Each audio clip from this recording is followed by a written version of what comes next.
Hey everyone, hopefully you're having a good day. My name's Andy. My channel's Finding Value. Today we're going to talk about real estate. There was a posting on Twitter, somebody said and forwarded it to me, said, home sales, existing home sales are down. They are. And there was another guy who went on Kitco, his name was Eric Bazerban or something like that. And he was talking about the 10.9 months of supply of new houses and how it was like the previous cycle. I just want to address some things. I don't think the housing market is as bad as what these guys are saying. Yeah, there are some things slowing down. I agree with that. We've got about maybe 2 years after things start to slow down if this is sustaining. So if we see a sustained decline in housing sales, we usually have about 2 years for a big bull market to kind of blow off top in commodities. That's what it was previously when the housing market was driving everything. Currently, we've got this kind of stimulus that front ran everything from the COVID drop. So it may pull back a little bit and then resurge itself as interest rates come to a more affordable level for people. So I'm not in the total bear camp. I don't think we're going to have a crash. The market conditions are completely different than what it was back in 2000s. And I'll show you the differences. So first, I'm going to show you what some of these guys are looking at the data and what conclusions they're drawing too. So let's dive in here. We'll go through it together. I'll give you my financial opinion here, and hopefully this answers a lot of people's questions. So this is what they are looking at. This is the monthly supply of new houses in the United States. And what they don't take into account here is that this is the total supply. This is under construction. This is completed units and all of those things. And what happens in the previous cycles is that there wasn't that much in construction and being stuck in construction due to supply shortages. So a lot of these were converted to completed units pretty quickly. So when you look at this, you could say, oh, they got all the way up to 12 months of supply and we're at 10.9 for July of 2022. We are in the same scenario of monthly supply of new houses as the mid-2000s. That's the conclusion that a lot of these people are coming to. And when you look at this, you have to break out how many homes are under construction and how many are completed units. Because if you're piling all of your units in completed units, no one's buying them. But if you have a lot under construction and not many are under completed units, that means that the houses are sold or are being sold rather quickly. That the problem doesn't exist, because all it is you have a lot in working progress. We call work in progress when you're a manufacturing facility. If things are getting stuck, sometimes you'll create these work in progress. The inventory sits there because you can't complete it. And I think that's what's happening with the real estate market. So this is what they're looking at. They're saying 10.9 months. Oh, we're in a bubble. We've got a bunch of new housing, even though the existing inventory is only at 3.3 months. There's a disconnect there. And I don't know why they don't dig into it. So this here is your new privately owned housing units under construction in total units. As you can see, we are probably one of the highest times in history where we have a lot of units under construction. They're all under construction. Back in 2006, there wasn't as many under construction. So what was happening is that they were completing units back here and not selling them, and they were accumulating an inventory. When they started to ramp up, they were accumulating an inventory. If this is true, we've got the highest units under construction probably ever. And if we're in a bubble, we would see the completed units start to stack up in inventory. And what do we see for completed units stacked up in inventory? Wait, we don't have any units in inventory that are completed.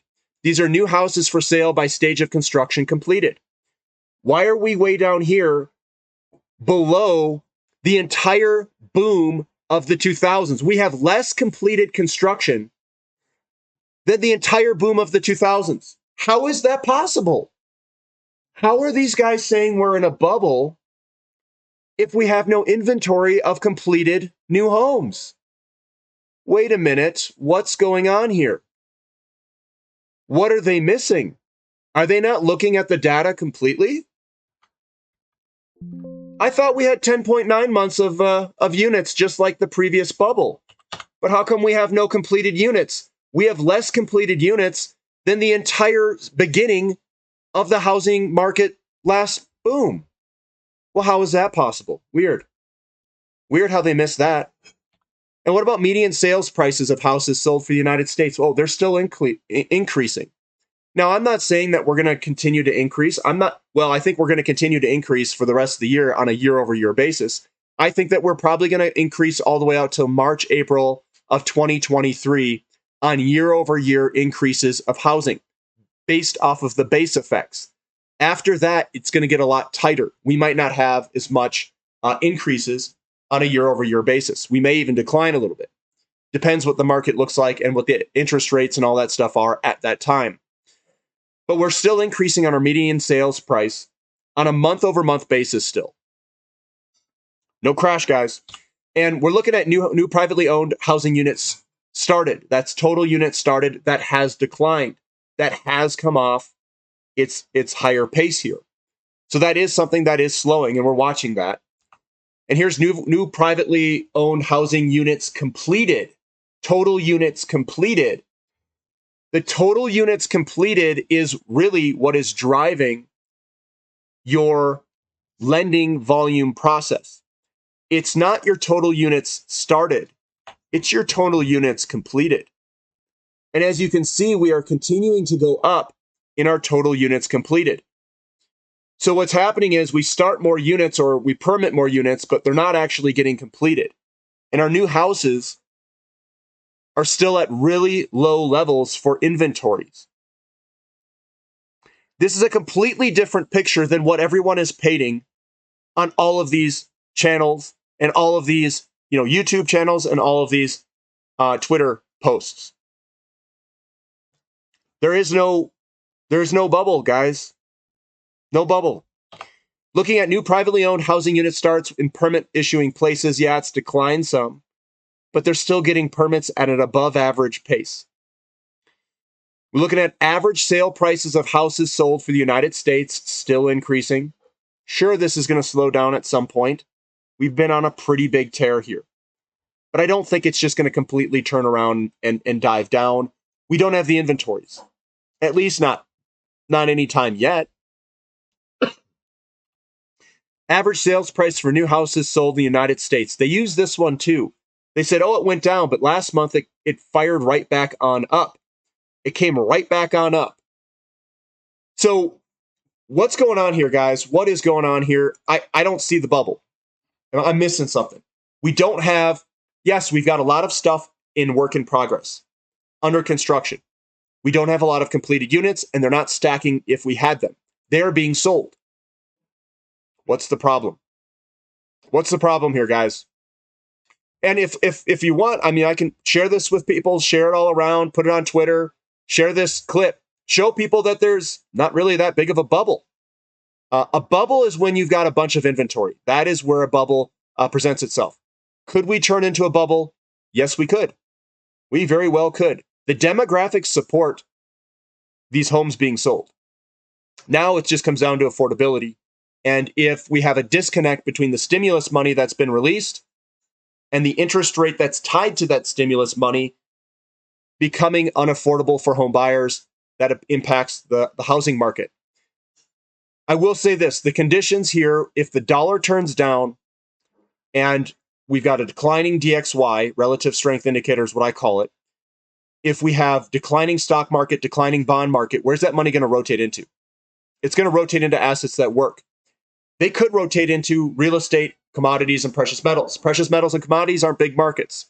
They can't absorb all that money. So I think it might have to go after real estate. That's probably why you're seeing hedge funds go into real estate. So that's what I've got for today. Hopefully you guys enjoyed it. Go ahead and share it everywhere. And we'll catch you later. This is finding value.